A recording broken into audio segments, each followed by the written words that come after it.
Mala ya talarama balip ya video da biya la jak nyoka wer chatoch jeramo video we jaka yon biya ban jaka la o chatok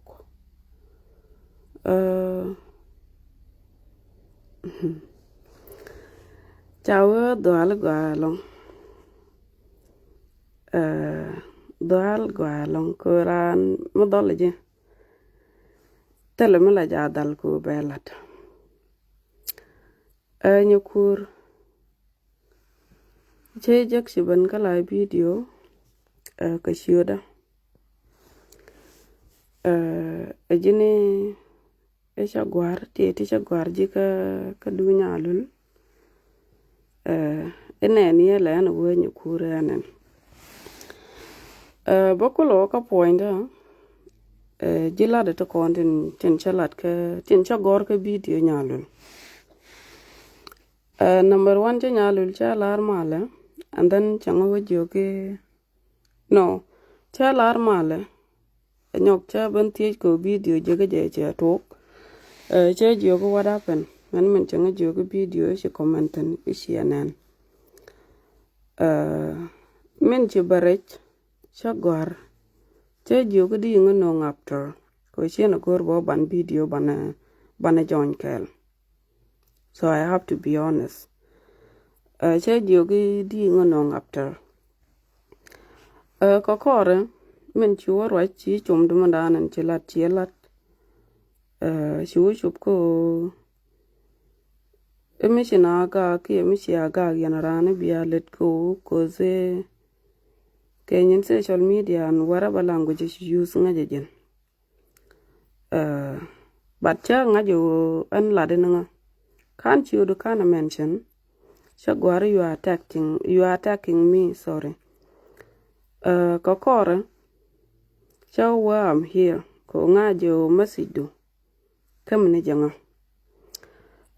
Iyo nyalu dong bi video de biejok ki bo ba ke screenshot kantin chagor bakala nyal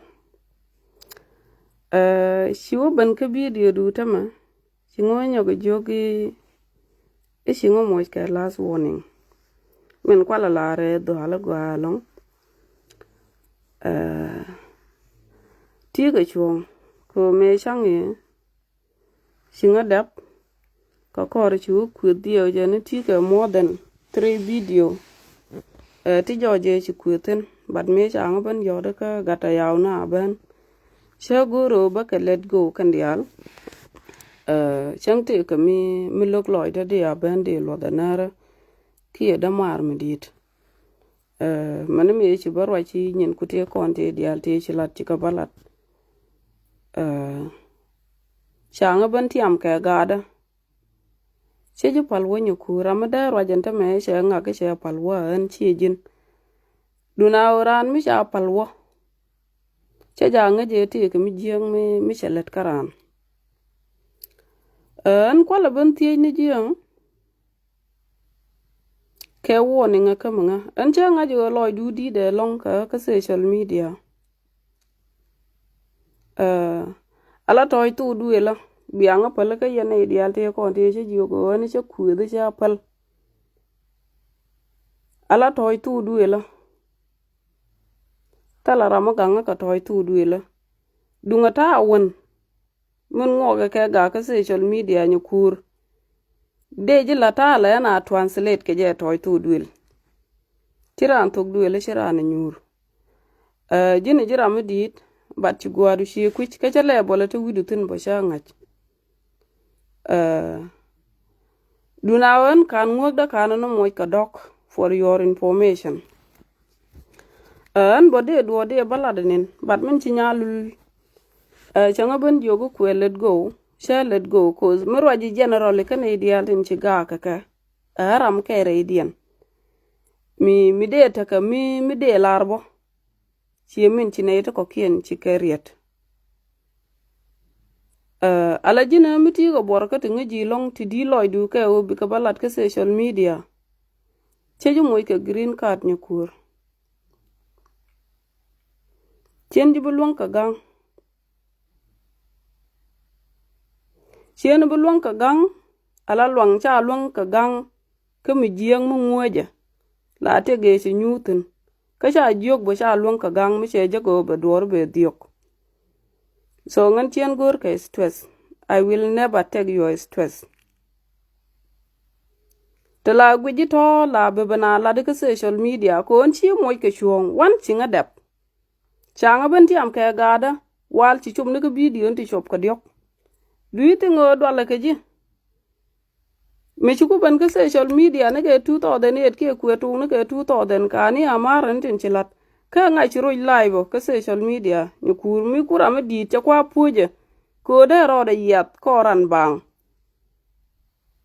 La wi nyama la bena roje yen gan motot no ka social media gwa mera mi chi chiro do kan man jogi yen gan motot no ngan che ngwan ke nyukur. I don't know ba la re how many time in me mini jinya pa lag manan ngeje eni chi ne na gor ke chi de la wi nyukur we ka misi ne ka dial kon ko man ka dial mite ke chi nyukur mi shakek kan chi da kana kek.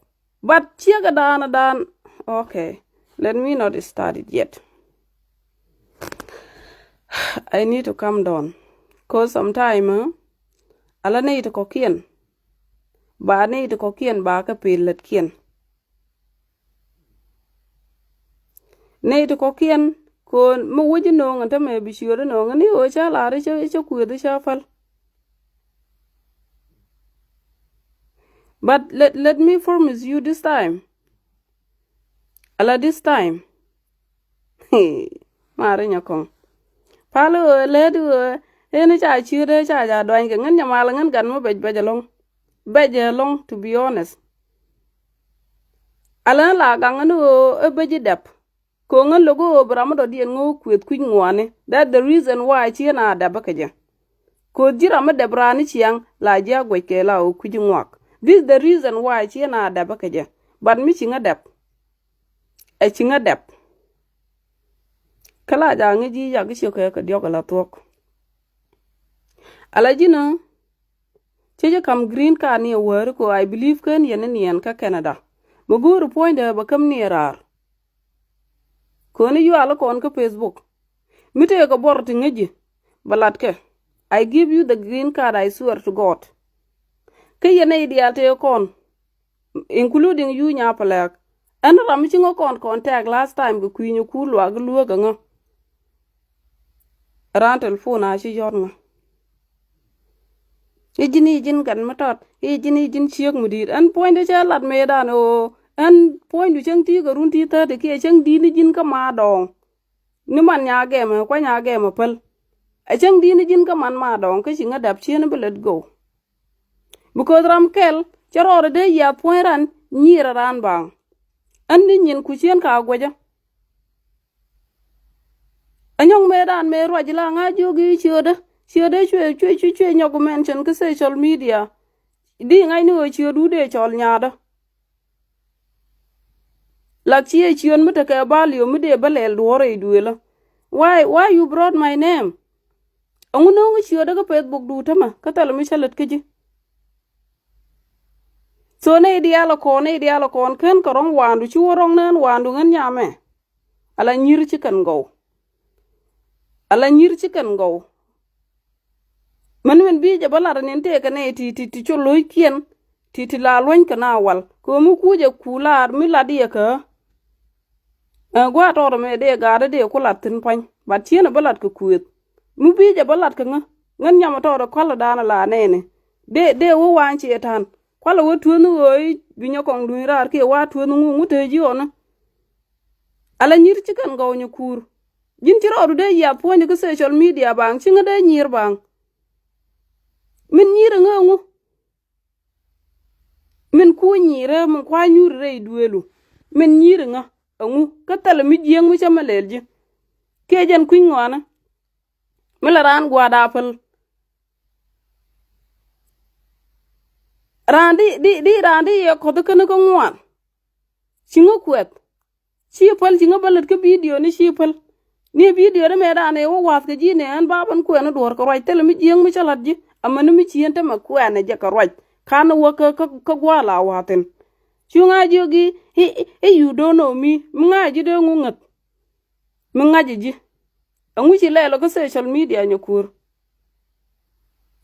mga ji de ngungat man chuana kana barar ba ke o ba bana lawnu ji ke o magang rai ke jone magang rai ke jo biya yen ken chi juel ku dial ko tin kwet ke ngaka rai riene biya yen ken ci juel ku dialen ci jwal kien ci jwarada ni an ba yelip ngin nyamala li baran an ba yelip yene te ko te ci jogo ngane ci ku social media ci pal ci riede ci withdraw ko ci o kan promise da kan keep. I swear to God I need to take care of myself and my kid, but this evil chiega me chiega chuloje me chiega chuloje me mi ci rode yat kormo ni kurga walte guru oblunya ko che yang yen ji wal dial mi go ran o baran belet ko mi jeg la ko na bana do bana ran baran ku lo wal ti ko wal te go ro bu lo nya go ro bu ban la chur bu kwal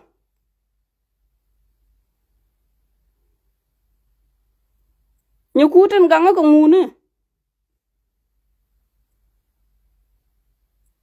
ti ko wal te go ro bu lo nya ko ta pe da kana chur la kan bana do nu ji binyen kien bi ko kula wo succeed ngana me chien dwal ka gwan wal cha la gwa dong lul kot chi ngara mo dwal ka gwan wal ka cha nga tuot bo biaru ne je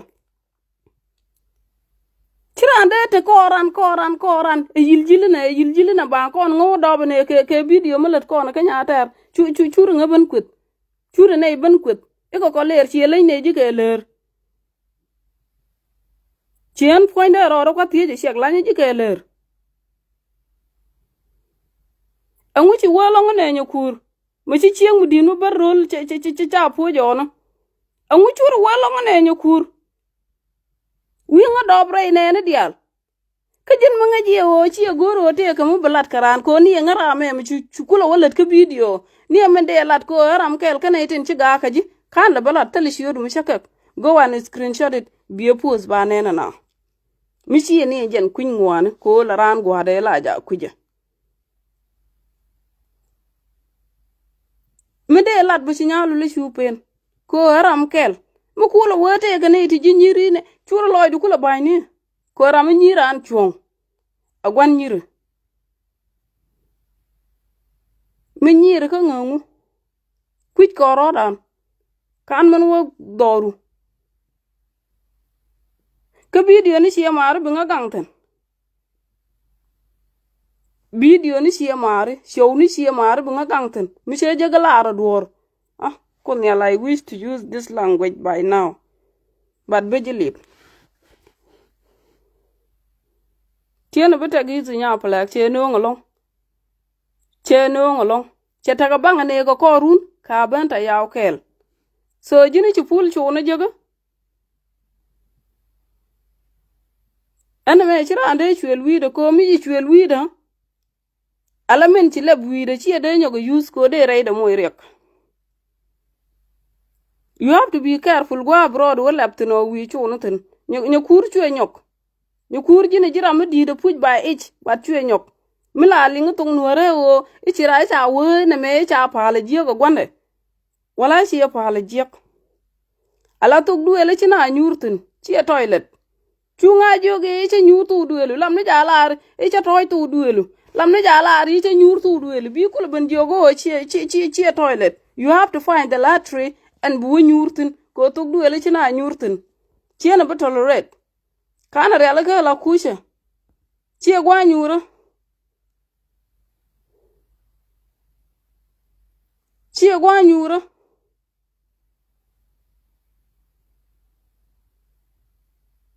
tuk du ele chia gwa nyura chu jalari e ba toy tu du ele lam ne jalari gor nyu tu du ele bi kul ben jo chia toilet nyame ngu angula rek du mi chi chwa de chobana na chieng mudin mi gorgor mi mana fa ni kutung nuara de goria binga bene jiogi kujie kweji go kunel go alonga really churu ngo kolel kemu ko nga bungungat chiemo ban ga ko te min che kuno go ban ga bungungat ni kur angu bungado bungungat angu chi aro dun jagna ka paina tie marko rol mi jeng mi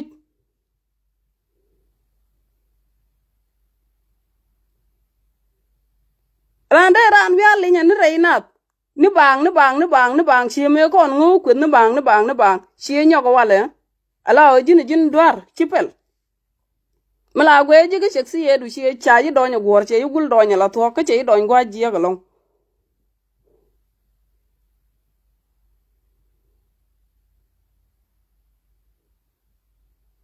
che yugul do ngwa ji ga long ko chiu ga cha do ji chi chiu ko pol a chiu mu tek bu don ke diu ko ra mi cha do nya gor ka ye kan lit chi cha lu ja ko normal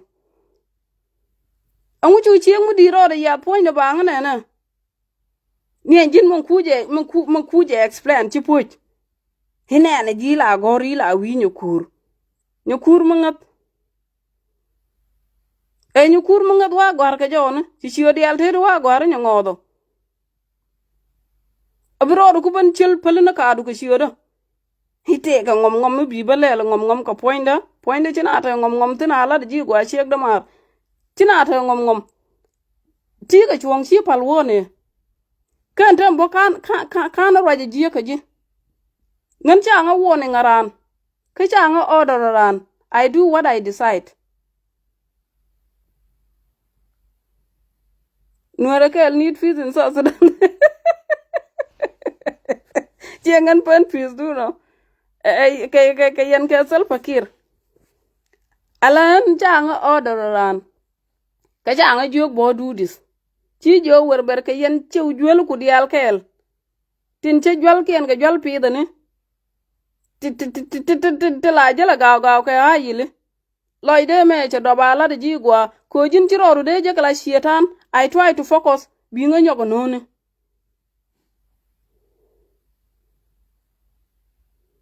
can finish ko te ke de bolu ngiji ke ala ram poñ wal kene pet tek die na kel la jibana do ke bad nyin kun ci kan belet che ga rara ite ke da che ya ga rara ite ke da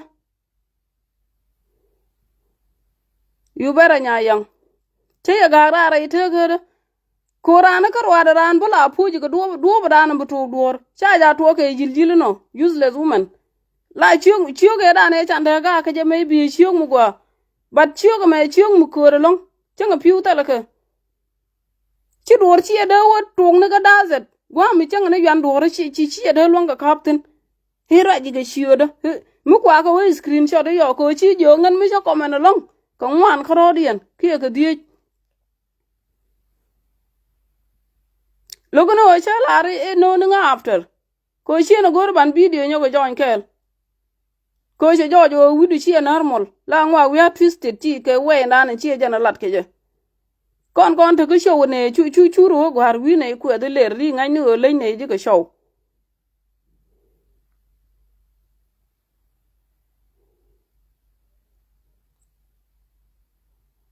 mangaji long ko ngo barar ke je bo ben bo ka ten ngaje ke je ko chenge kel kana mangaji long ko ngo barar ke je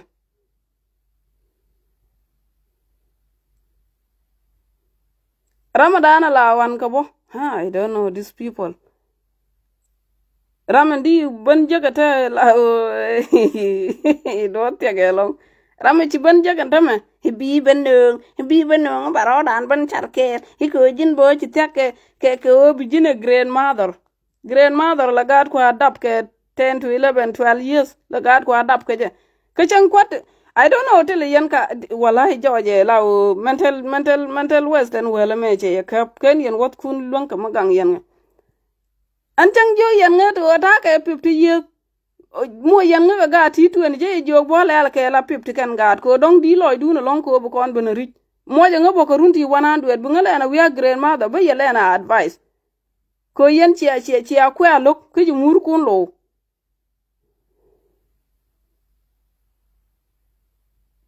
che ma ngu yu chiek dor pala ne be pi da ban yar ne ke wadar ma ne nyin kuta ma da to nya yang itare ka ke de ta ke nyamal ngan ja nga warning ke china nyu tu duela I'm sorry cha nga warning an mi cha lar be let go ke chi ngan no dana la kwa drive ti bo tien jel ga win man like the way you did cha wi da cha ja kwot ke jom go chi ngan trombo I have my own side mi che go be lat by all mean di nga ban moy ke warning alanga anga lere ji onyu kur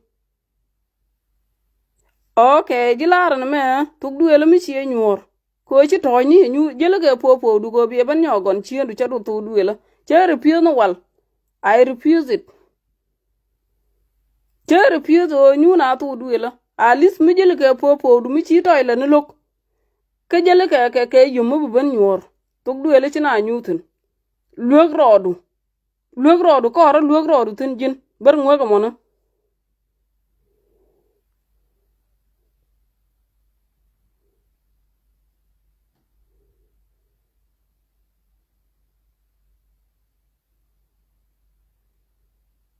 chenga ne jara me ya ngwe do moy ka dok e jin la kushe ne la wasa ne bana yak dore ba lo jala kushe ah wallahi this woman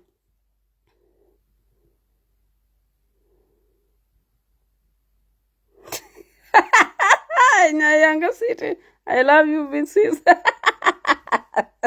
Jala me mo ni ga tada I swear. Ah, really? There an ben bang ne be ro ben chul. Hita ke nyamal ma ba ben wone nge nyamal la ngen. Hello, te ke nyamal ma dong ki nyamal la. Poinda. He nguji wi ya ka padane. Nguji wi ya ka padane. An poinda bi nga ban mo ke warning. Asu. Mo nga ke warning.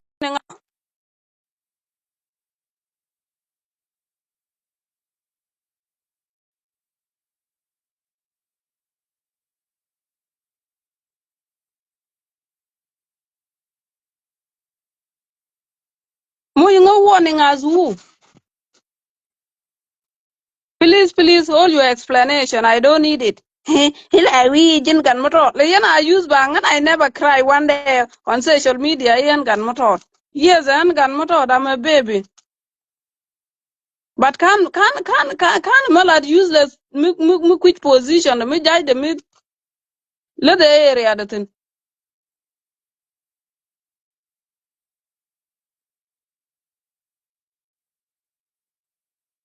Merum kono wale. Jen go run tare obi explain in detail. Merum kono wale. Ajen go run je obanga. Ko jin nga je mi te kra mi ci loy de yar ci loy de ci yar ko ciur nga ko bang ne ciur nga wolet ka video ne wi family de nyago en bol ite ke family ti ji chene ke jin wo tar yorar ke social media wi pot bang wa mi tara mi ci aga and then you grow your wing jin te ka mi jel ke je allo da no family me shi nga luok lo da na abenta ya shi lu no point jina de nyakur din point mi ci goro ba ji luok okay. You are highly welcome. Chibu welcome ninga social media. Cha konda af korwon kel. Cha konda af korwon kel e kaji. Ibi ga social media ke tuo mi chi social media chi to ka yo ngoda han ga dalong. De la na to kokien. Mi chang joku bara de focus ninga ga duel ko chi de ban focus ninga ga social media.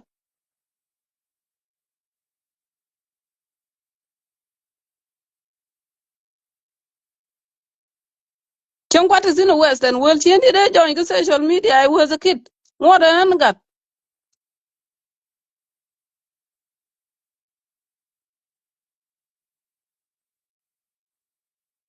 Di ajili tiu ga shiore ni kulwa ga chi poj ko ngu.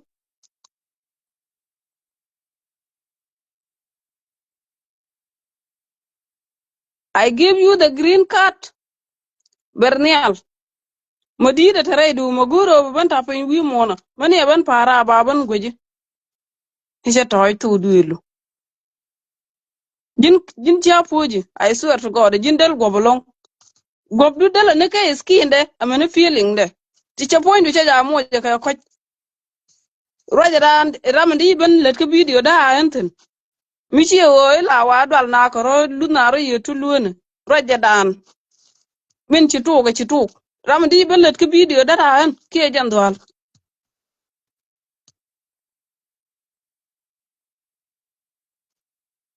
so mu poji go tuk da che ko to go ta anu wer bernial ber kam ni experience how many years to it take rundu by now ber ko nyo the experience de kelu menena men ye ben jogi nyamali you come back ingana ta ka experience PhD PhD in ci kamrar ke to it ke facebook from 2 am to 26 man ber men ye ben nyo the your experience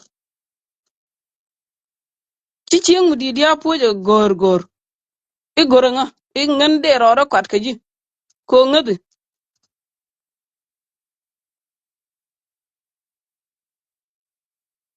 ngadi kamar me shiela sho no wal ni ene ne mi chako jang ne je ba ko china jog mi mar gwal ta ya wu chapal me shiela sho no wal na palangan du ite nga me shi pal bi nga bina nyuru ni siang e ngu ku ji ngwa kana ala ramber wi mona me mala wa jeg ram ber ke dor gwana ber am shek shek la ja chop kler ber am do ber gule ji ko long dor am ber sor ramber mi chaloy do doin gule baje long gula la ba problem kana itin in sanatin tiyo ka ja mi de yene nyir nga wala jwanya facebook video ni chiamare ngong yetino an bo mi yara do de ngong yetino tega chaw mu gwel ko na ki tega do morum bi ngo kwen angon ngodana ke nyama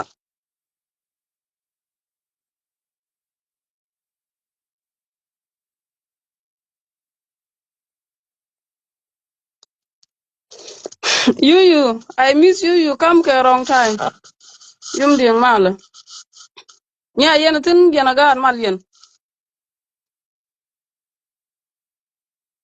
hene ba ke baben mo ni ji ke warning as who ngan point mo ran nga ke warning an mo ran ke warning ngu ci badana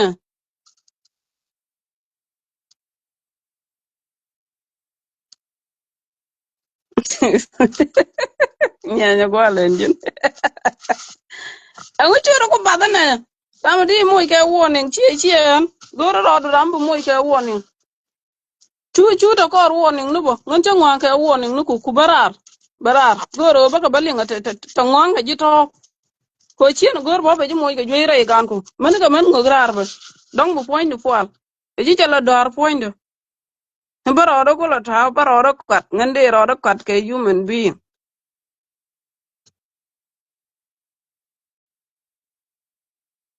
chi changa ba ga nyangod nyamal nyangod ku no rar to guri la dien to changwa ga ke long ara manga de no mo me de la pal ko bo ke ni chop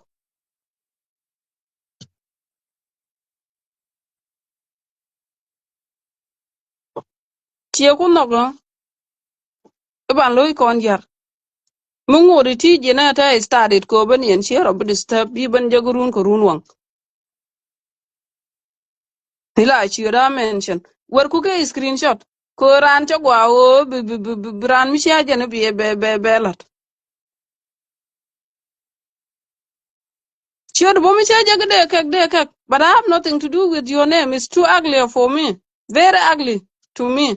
Ko ngan mi nyera dwor karan la nyera je la we chara ke jal la pala je changok chara ke jal dan la jaloiran mi nyier duor kara la na nyier chen di nyier no won but ni ke chenge da ne suppose ke social media ka biro do bun chul ke social media ka ngo ka ba nga ba luok che duor che nyier ke ji I have to be honest here chara ke jal ni kur chen duor chen a pala bang ni mu ke ni adap cha chira do nge chung mu ngap chio du che wo don wa jing ni ko churu dwal ka ne dia la kon churu bon do la ngare dien e jini piga ma ka ko ken ah so jin gwan chu ana na ban ta yaw shiek du she nya go tok so chenge chi pal che lot. But this time around tala ramulodo. Ngan chi ngan kuro mo kwatke. Cha nga kwada la kuro. Siang e chi bo loda da nera azaramidi. Ada gwantunyi marbo mutot.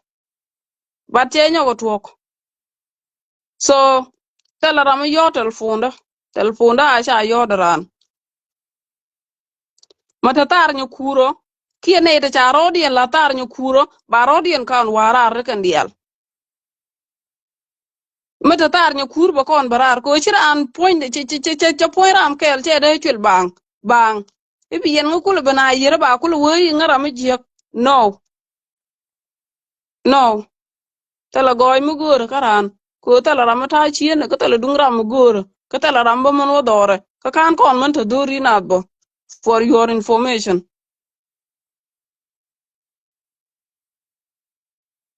mata taru o kana ne ta taru to be ye libya na ka ko chalo ran de dor bang karam kel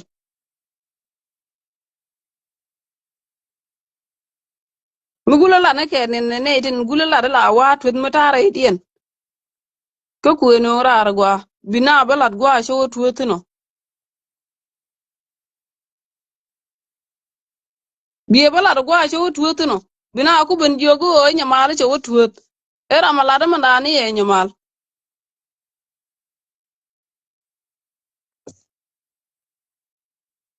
Nyamar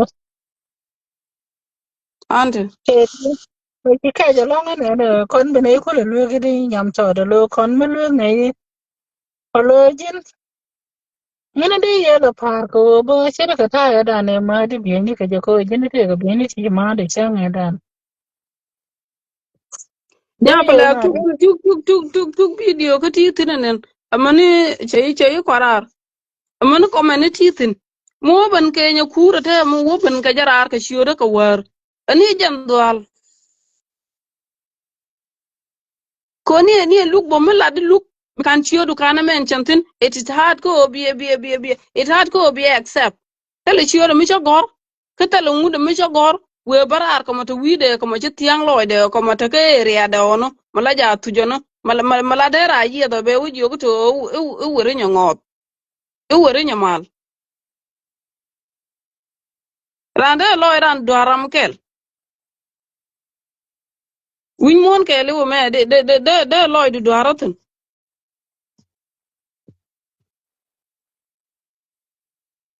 chi jogu wer ko screenshot ko ba kulu ban sono gwarun kana kwa chi chiodu jektino ye sela ro shinga attack ko raji ko kon jiter dial shela de yen ne to konen chiga ka ji ke ngaram kel ka ne to konen chiga ka ji de bande rajinen batanga stop ke ne to kwa ngi stop shokolot mi chokola raj bo manan me bi dong di lo wote chwo changa chu kap chwo tele mi chelo walat di o bana tew isi nyur tu duelo tuk duelo china nyutin berke popo du bi ban gam ko bi nyo gon kel karodu chado tu duelo ranja dia gang kana rani siang chikula le mi gang ka kanga mi bungo gop te ke biloga te yo ti european ti gang ro de ji mo anyo ku woloje e ba kene charen doare che european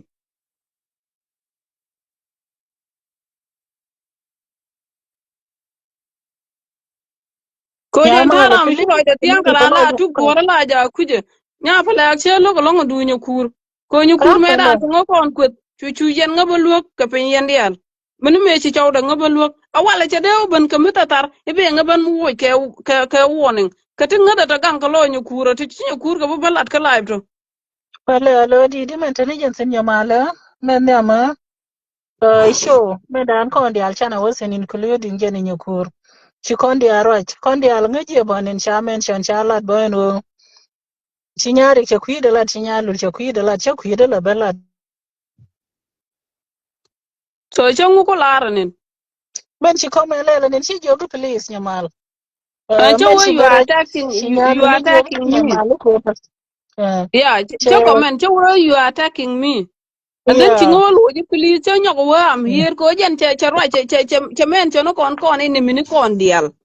So Yeah. ane jen wi ni ro du wi nya ri ro de ngi che nya lul men chen kane du ko kieno. Yene de ko nen chi ro dun ko ngi ke chi ro. An kan ye wa ta we na ta ngo bang. The pele wanya mala lo ngene di ande ye palwa. Yo kur mu de te kel ka kon ka community. Mite mi shi wolong de ti eno nyo kura me shi nyama lo ata ka je de she dung dana dani shi kon lat ke sho nya lul ko mendan. Shi ngan chan no benin. Ta je ga nyo kura ngene le ne le kon ja tu ko la video mite bu ila di yo bi lo lat ka nei. Ko ngaje je ne no dong ba ju lu che ba ngalu ba kon lu ko ne dang re otini.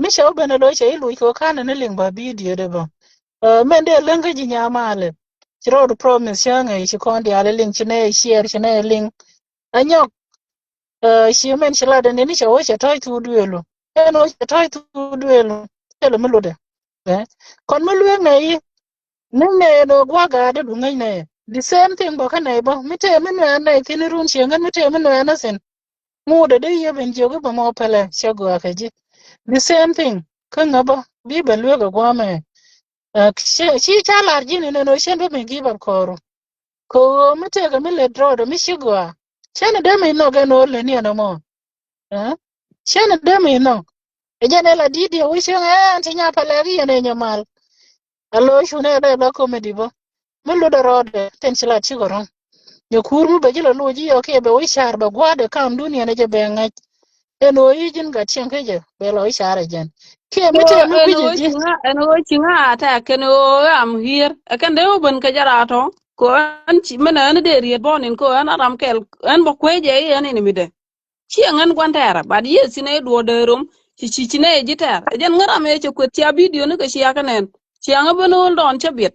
En wo chinga ata ko sharo ro je re ne ne tlade. Ken o am here kan de ben ka jan yalo. Be ngaban mo ke woni ke je ga nga e ngan kwa ra lo akot e kene diru gwa e long e la video me ba tini ke 2008 e ja go ko nel gwa long la please nyamala lo ten chila chigoron mende lwe gwa me shalwe ngi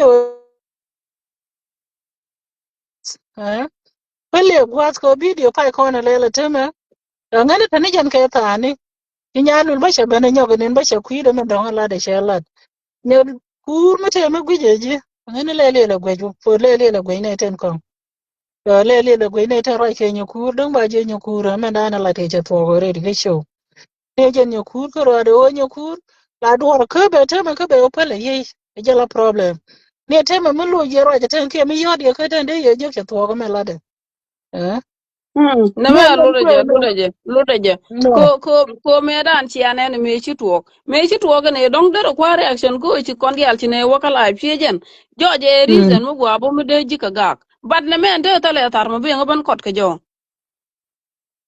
keje no kwalok okay nu je long ko e dung dolo ko tala ram shiran ko ke che ngaji ra mo sha wuluk ke dero wulu ni ala jen ala che ngaji ala jojde ngan joj mu de yudo la tuok nyukur mu de po irode yin bar ma de ya jaje fai alo men tene jen tin ya mala alo ako to ko ci lat lo jo ako ka please men de la ji o jin ti la me be be ja nan ani gore anyo lua ku ko bo bor ka eh ba ka balada ko ke zama mu eh kana bor kala da nyukur ci bu penten ala jente ko ka te bor ka ko ti ka jan ti goro bo balat kwa jala gangtana an ko ci no ala ji mo ke green card goro bu nyukur bo bor ka balat to ngeje to ko ka je to aka be balat be be lo ga join koro be ban jonyu gwa ti adamo ha ya mal ma don ko jen ko kana ne me ci ne ta sino wal 2020 ma ne mi shi ta social media cha go my people de jo ne ji ta me nyamala please leave it ko ala da ga ta me de me social mala media ala cha de jo shi na ala de ko no ga no kwa ke chi na ala de ko ye zangan ga la to ga kan ye ne dia ala to ba chi na ala de ko do ala karan kana malat ram gang ne bo kana malat de ko do ala karan ngan bo shan kana explain ni ngan ga de ne no point de o chi ko rich ko na je mila boka je ka ngajen goro be ben ngograr ke liu goro be kamrar ko mai bi run ke another day changa pele nyogo attack ko te ko to ngwan ka jere Nyamale, ina se da no bila ta no bila ku ni yan ka social media. Nyukur point nyukur mi le nya ba ka ni gagrar. Ke mi le ngadunda ko nyamala ten dun dun chawa personal. Chale la normal chen chi yana la da puche che go cha ye look both side. Rami che ben ka Facebook che ben ne ka ta ka nyamala ten. Rami che lu ka pen. Per ka kan dia. So men bala ya nyidi nyamal.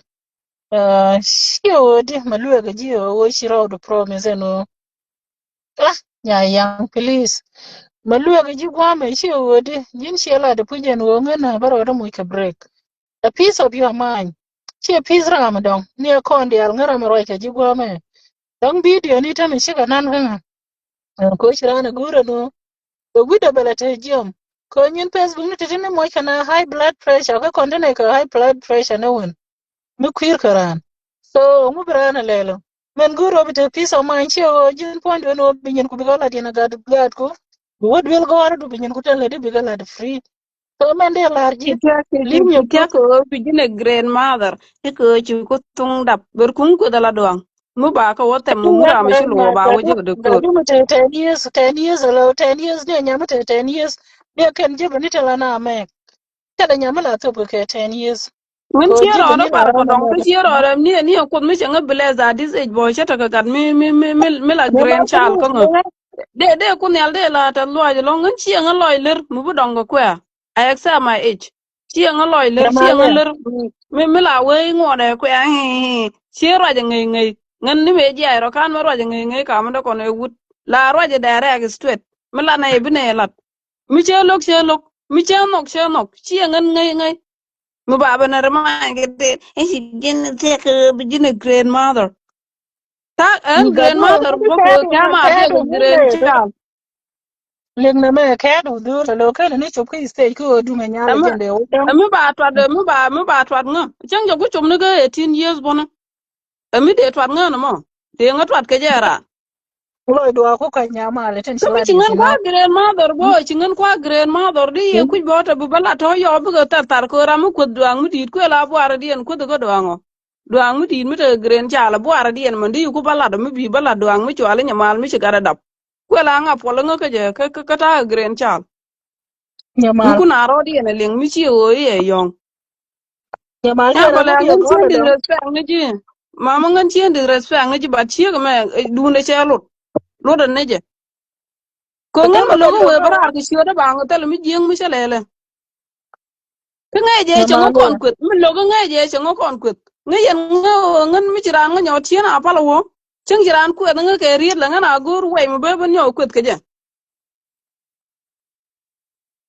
nyamal ngi mani ngara mata ne am do ga me mendo ga long nyamal ngi mi kur che de barar ba mendo ngo ga chioda ke chioda ye chi anga gang bonen yene din chukul riet ye yo kulo opel che dwal ke ye chi aro je gwa chi aro kwelo wo ban ka ngo ngan chi ngan jwa no nyo kur che ga ro bere ke ngo baro gore ibriki baro goti chu mo nyamal please nyamal me gweji ka tele bor mi ga chana video lare di no tele mi video chana no lare please no nya no pale ngoni kwen ka yo shu mi la rana boni chiang bang ka ji be ji bandap rei ne ni tial man ngo kwen gwadu man ngo kwen gwadu I man know feeling do man yetek be I know I like know I know man feel like me when kwa feel ka je man feel ka je ka chiang mi dit I know mi chana kan men chwala jamel mi kula te gongong ke la ngo de je dial ni ma ponan right ke je bere ling na me I hate it I alo don't like it tama alo tama men ta sene lo video men jina shita banko men dan dun kana yore ko ke telefon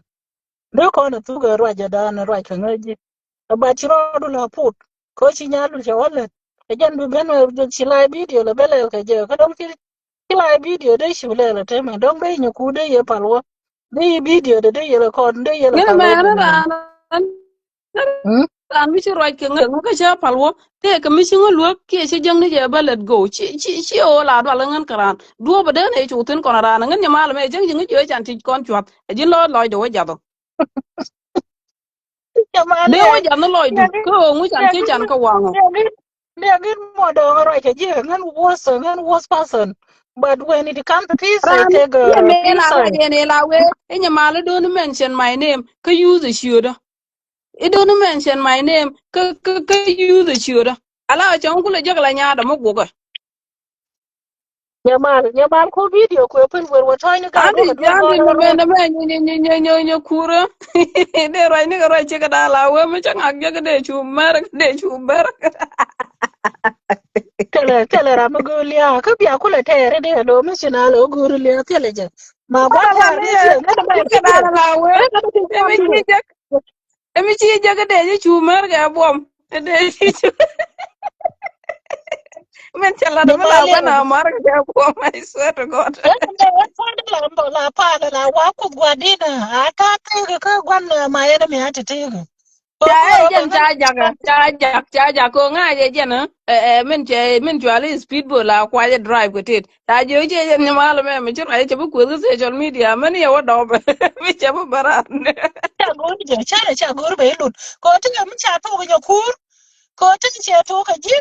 Alo cha pina la ji ni yo lo bane dia lo do be lo be chiri ka wanga. We don't want that. Ngia. Ka to ka la ji we ro ba me la ro ja la ka un yam ko bu. Tena gura no bana tap na dia almani ta ta pe shine gura no bela bin to ga nyoga no bin ito ko mun tin e jana la de jene ne no kam de manda ne chi to krar la de ne ne nyako rin changa joga leave that chi nyako re cha gura ne no be linga mela da but cha gura no de mi to de lat the same thing to you nyamale me joga ji wa me no jini shu e pel nyokur lim nyokur chi wo shi dwal ke nyokur chala ra ma dal kara ne ni shek mi shi jini shek mi lunga koru be ye yiglat be ye nin yen ran but ko ko la video please nyamale ko na me chen go run mani ko na mani ngara ma lu dio no go run ba no ba sen nyoga no bina la ben ko social media nyaw yo include de ko ma chi na mo ke rien mi dido ke jin ma o chi dwal jo ko jin my big sis jin de ko lo oro dwali mo jin yo no de Kabul ga lo kur jamal kur shen dal ga kur do lengen ko do lengen ko men bo bini yo kur mo da wanga Ako na nya yang ante yang ejan am glasses not yang kulur kaya my big sister bro do bar ko guru biya pal bantio Nyamale, nyamale, kurshina dwal ka je ban men dwal ka ngata maro je ji gwama ya. Logun do da ma dunu ba che ko gwale guru no mo. be accept ejan anti Ya, la anti loy de che jiok la loy de che jiok along ko ngi yen chiek ma che ban kwede ne chwe ne ban kwet chwe ban de nai chwe ban nyaw continue chwa nga ba luok wa ga mi luok ngo gwame la pele jen chiele bi che boy re kier ke video wa pel including jin ci nga ba luok so wala ci nga de dom no bang okay manan mi chala riet bo dong de te ke we mi ne la ban ke jarech bat ka la riet min kwera lo no rar ke jen de be bang be je ban tung no bang gwa mi chen wona ke dung nya lul bo tele ko mena ke ngwan koro mi ci ngwan lo ke di chen ba ke le okay che ban ko mena ne network de ci jiak ci tele ci yo de tin kan yel de ran do de ban tung no wi kwer bang gongon ko ngong mu daga tiko kien ko ka anyway shi galo ba na da tane. Men dala ji god jamala lo men jo ba je men ta ka mala jala ran ran mi te ga video de. Shena go ro bara ko za ba shu to lo ba shu ikini kaman. mi ci gor ko bitaka mashakali i wash your mouth di ngai no te ke video de e video malen me ta de kara mi kon jogo video mo e video do e video malen I decide o kwa e jonyo or not I decide tell rambi ngben stop you don't do it min bianga nyir ke jokor chi mari ngu ko tele kor chi manu kuntu logo anyok chi right ke energy ran tele program ko use min bi anyir ngo kor chi mari ngu kemen bi anga nyir ke jabang bo ngu ke you talking as an innocent iti ke yeit go min jin nya pala shuru comment bo te ke yeit go ramadan te yeit go yei mot darkness Hey, Nyakur chai de mai let kari I'm telling you. Nyakur is one Yang at nyir the tala ramila ran tala ramila na nyir bang mi china de let kariek ram gwan nyir ni no, chiang che qualify to do anything. So no, ngan yeah, nyir mela ga bang. no, but don't you kun bang yene je. Ngai ngai je ne mela ne ga la je na la jo na Nyakur me. A chen ba wote di je ta lat ka na chen Nyakur ka de Lede da ti ka de jiek ko no no no no kala ra mede no, ke spirit nyiri mede ke ne che never, mi jiek never, la de po nyir de never. anything de relel kala ra mede nyir Nature, lel ba ke de wo go yega ra mo go yega chana nyiro bang ngene me don't be me near, 100% kiena la ne niam na man ben niam ko de ni ala te ngene me ta ke yito go ban mi che lok la thuok mi che ke la thuok de mi jiek de lat bat yeah, chi jen a ngan jen gwen a nyir jen gwan yene. Jen gwan yene per kon je how come that yene be ko ga. ran bar sen ka te ne kara mi nyire ngu kene yegu kene ka chu jaga ye te go te tele wasa ka mata re di no ne u kwikel bi jaga black u kwikel bi jaga white do you think o bi Jerusalem bi enen Ye ah mal ah please. Chu comedy show le gwa me we go da mo ka Jerusalem a few of us will e go cha ku but pai none of gwa us cha ku pai none of gwa us will e chi dong go cha to ku ben Jerusalem. ti cha ku de cha ku ngai e to ga la ngu ku lo kon sa ne nya mar gure chang to gi ne yang le dien ke ba ga long che no nei chi ne ban jak yang le Ye dien mal ne ke ko de kon kel le da ngu lo ku te ga kon sa kon nyen. Ye mal ding ta ku to ne kon nyen ko je lo lo ka je ngo la de lo ye ne nyoku. Mene no ku ten chila nyoku ko ne. Lo ju che ngok cha thok ne pa lo ngo ko lo ju. En na wo bala je ngin ga du selling no manana ngi che lo du je selling en wo jo ga ji chalu de ne nyoku ra. Che lo lang na no ko ga da ga. Lo ko no ba na te mene pa ta jor ma cha to ga. eh Enye no no jin gang ala ti mo na wato tina turn your Facebook up la Facebook du lan ya ko kon ka mishaka ni ko kon tin te kon ka mishaka ni te kon ka shi ka mishaka cha pla ben ko ni nyamal ka ne nyakuri kan dia le la problem man je ngan ka am lo not te our ka bana problem to ngan ti ngan our problem but charo de je la ala my problem I'm not our problem tel mu goro ka je ngan cha bok de che la wal jang e Facebook de che ne re de ka je lengane je nyamal la bu point wa po ka no me ngu cha la nyok lat ke chi do mo je de yin gan mi je ka no no no ko cha shi do kan shi do mu shi do te problem ma pere ka ne ta la je gwer ka shi ka nin so what kana ka banga che ka ga be ngaban mo je wone nga ka che nyur su du la ka gwaje tet ka tele po po mi jel ka jam ba kula ban chel wide what nyam to chu na ku nyam to da ku to to ku ko pel ni to ka ya ni be she kwa disrespect ne ji bat cha ga ka ngui ngan cha ga ka ngui ko an che ro de la niam na do ngan che to ka ro Facebook media cha ban drag ran cha ngin ka ro du len la wota ka yo on decision yo kuru ji cha wa ka bu kula ban ba kula ban na je ka ne ji na chi ka ro yen kula to kan chi juele de ala ta taru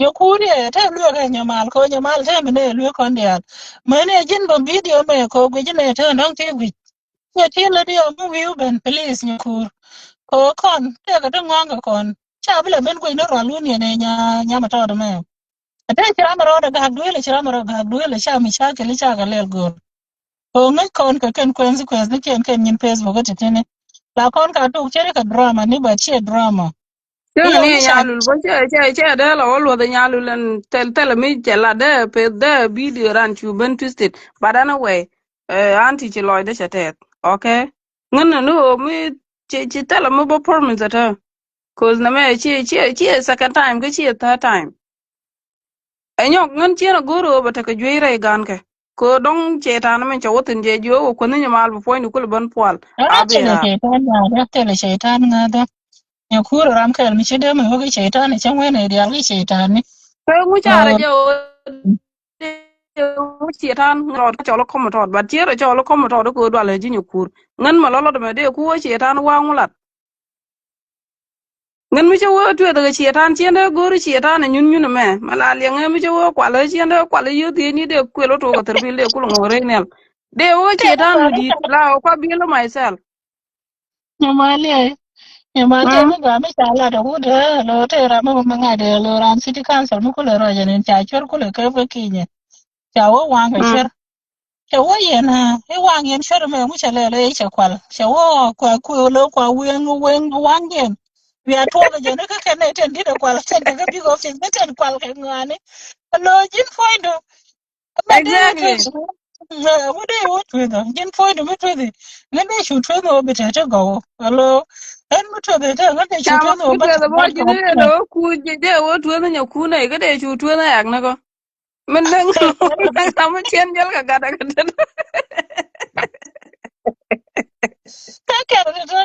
Hello, con telecom time. Hello, con telecom time. Con De mi lo tuwe con. na yak nako ko jale bag wigan kien jaka nga. Min de lo tuwe na ramu tala mo chakon kaje what is my business with her.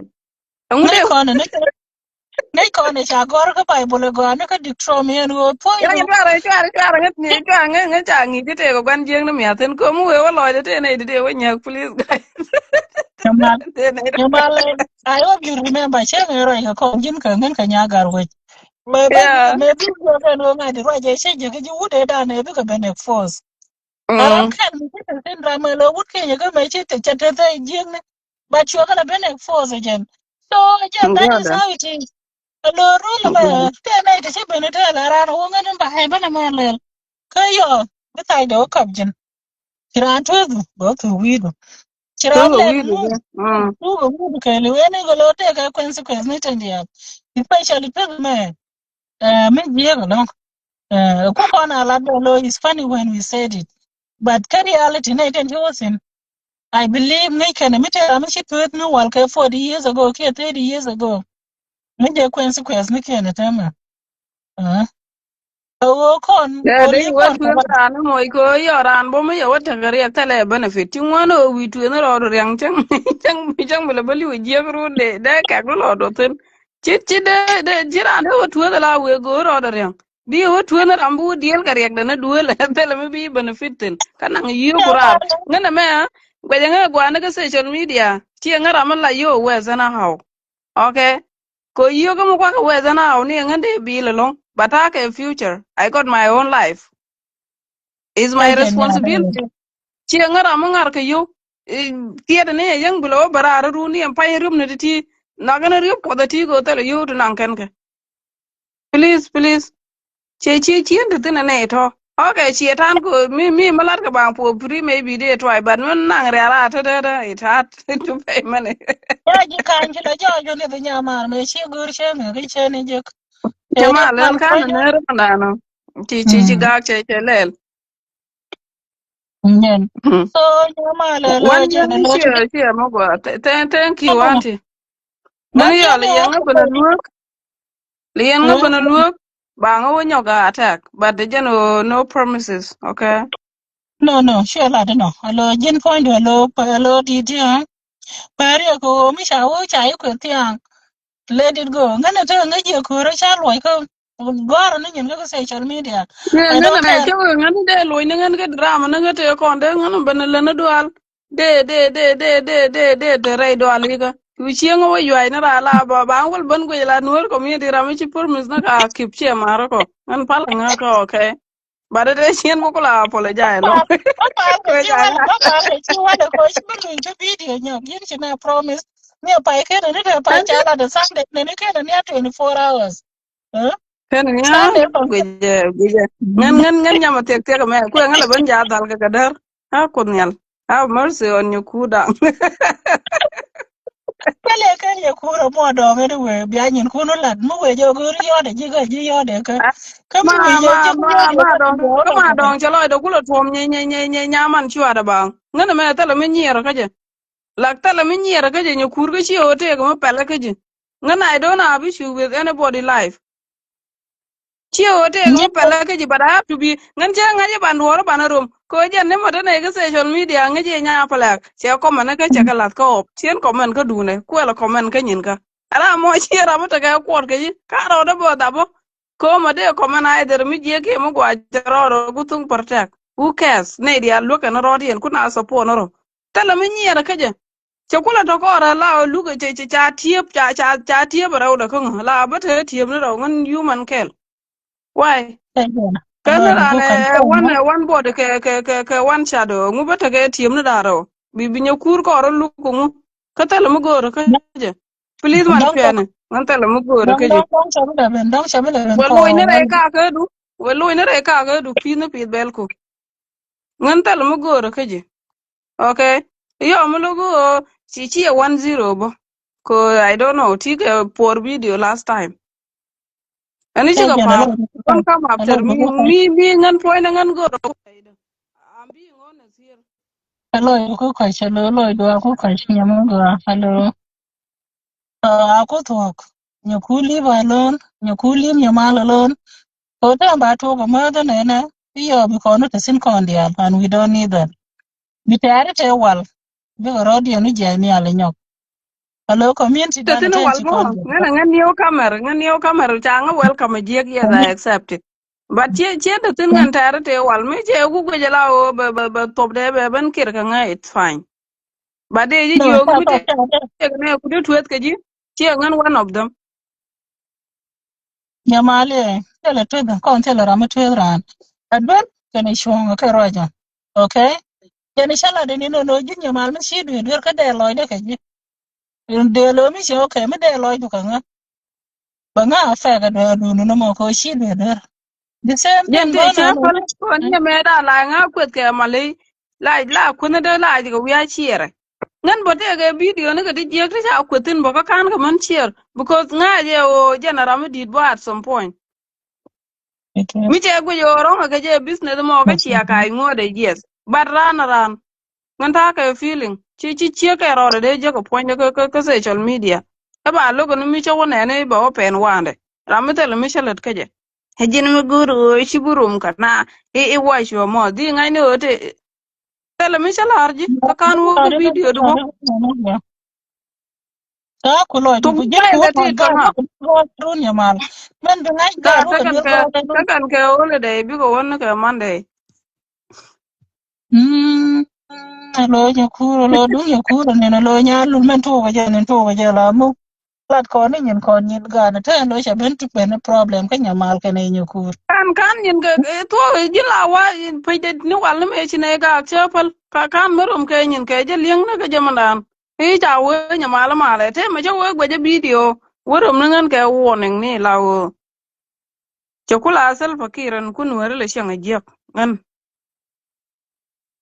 ishi mo ke warning ingane cha go along e pa e belo akodi cha wi do boy e cha chura do anke e to ga jene ke 2008 e jini chi ta go bi jene gre hello ta ka green chal mi jene gori no bi aling ta ka green chal my green chal da to take 15 years ba ta ka wa ga generation on one den Hello, gadu ko mi dene yen ten years ago de la no ti green chal gadu ko nyamal. Oh, na jalo ke no wo ko run ka gor ka no run ke na ba kula nan ba run ka bon chan kama kai ye ala physical luga dan charo da bi chen ko na nyamal men be understand ko me no mala je jo ka nyamal ko yi. Oh, kon ka social media ke la ko me. Ro je ka te la ne ke. Ro ne bo ka te la di bo. The same thing no la kon wa room ka channel. Mi cha yi jo ko yi chalo no dang de ne dol chi jen. Ka chalo no de ne dol.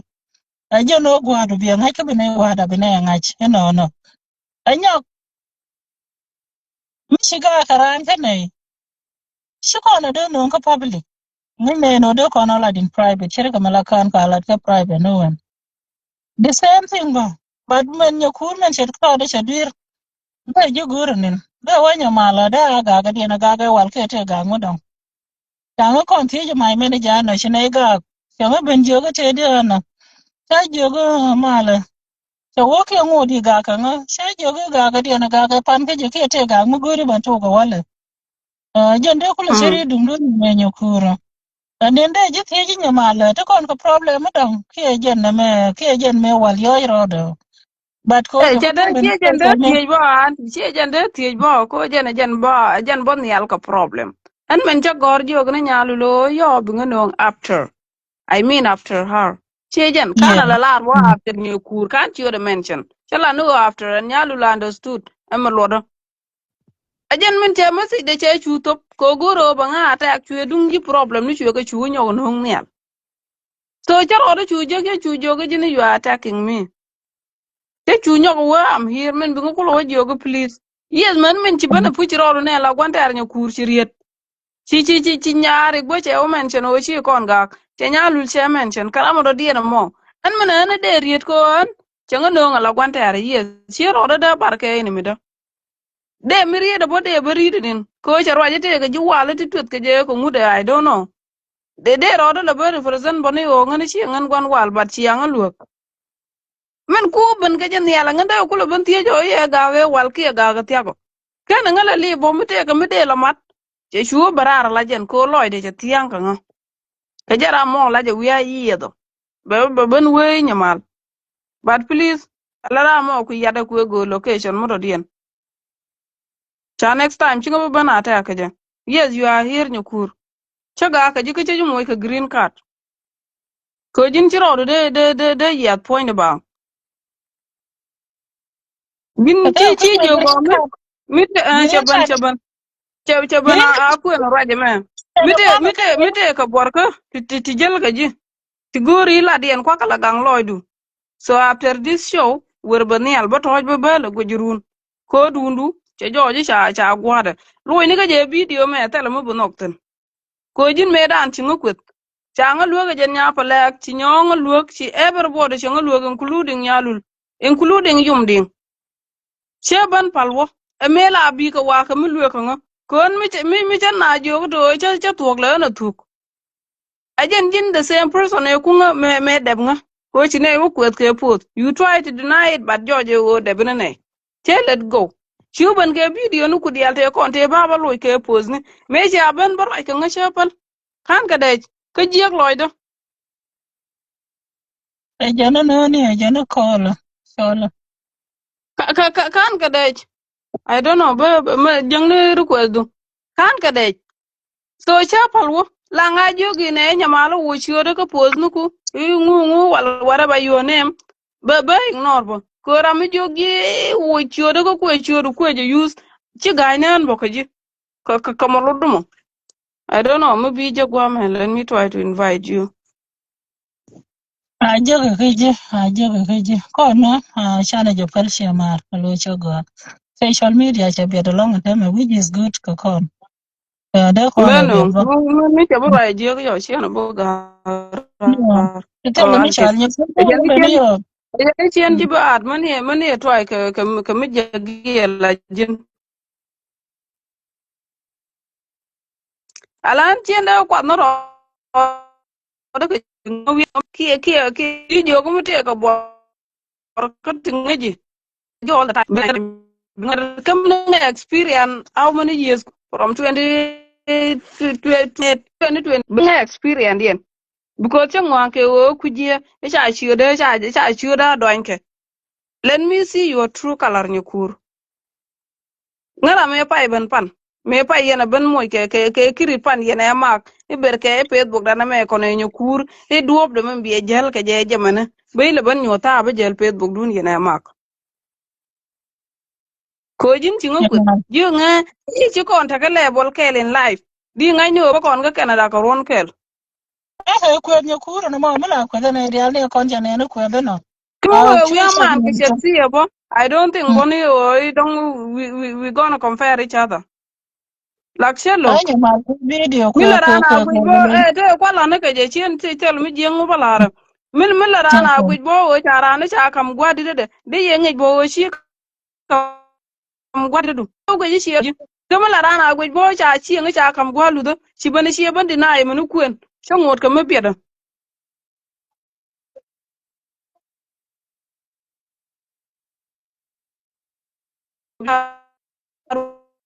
network dia ga tenga ngani shago nyama la lo ba pe ko gwa mo balat dong net ya palas ya eh ba ku go ga bota kwala ne ke don te ga ti cha ti goro bu gun mon ka baleng todo manan bu goro ba baleng mi lo ngor or wer ber ka life banien erun ba jak bat chandutin bu ko se ngwa ga koludu video me so right ne jiega long And I want you to come out. Go robo barar. Ko na me jen duala la wa idol ran. Chingne wo nong ni albang. Katel michalat ke shiodu. Kashi o chiende roi ke shiodu. Ko chinga include ke ni minu ku ko chan gak. Muru ajiga kuine na tin chia gak de rietena la rami chia gak. Kan la riet. Mana nung churo duru de chi me la de chi le ling. Chang di lo banial. Chi ga shuang. Yeah, manan gwa me changa joga chen ke zi chen be invite. But it's okay. Ku show ku ya walat. Yeah, thank you. Alatin chilat and wo chalat ke show du ko video nya lu li chako gor go and screenshot them because of force. Ran gwa no obu do bi to ko tumu gwa chen lo nya japin. So wor ber ke kala ra chinoko and then be ban jagurun. An che nge cha la do ngone cha tuok. Chen gor ke ngade. Ya shi jo wor wo chi kono bar ge gwa me wor ko screenshot. Bi wo screenshot bi nong nian. Tamu we record ne we je record. The last word e chala la no ngane de do rit ka dunya kur ne duna o chien bile rit. Mi je na mo open ke jin yalo. It's okay. Ngan tele mo ko be karan. Mi go je o men la de ka tok du long. E jen be je long ona. Ana ba la ngwe ne kon ba ka le bon go kon ji Facebook. Maybe charging at ke 16 years ago. Chi wina ruwe ke ji. Bada teme bi bro ko ban nyogo nyut ke o ngan nyoku luang mala la da ko shi bala na rodu nga an point ta ra mala rodu nga e mala la da e jamani she to ke nyamal an point me te ga mala luang ka lat ngan jalu ne pai ben ka Facebook pan baro da la balat so shi nyaade cha ker bi ata kamal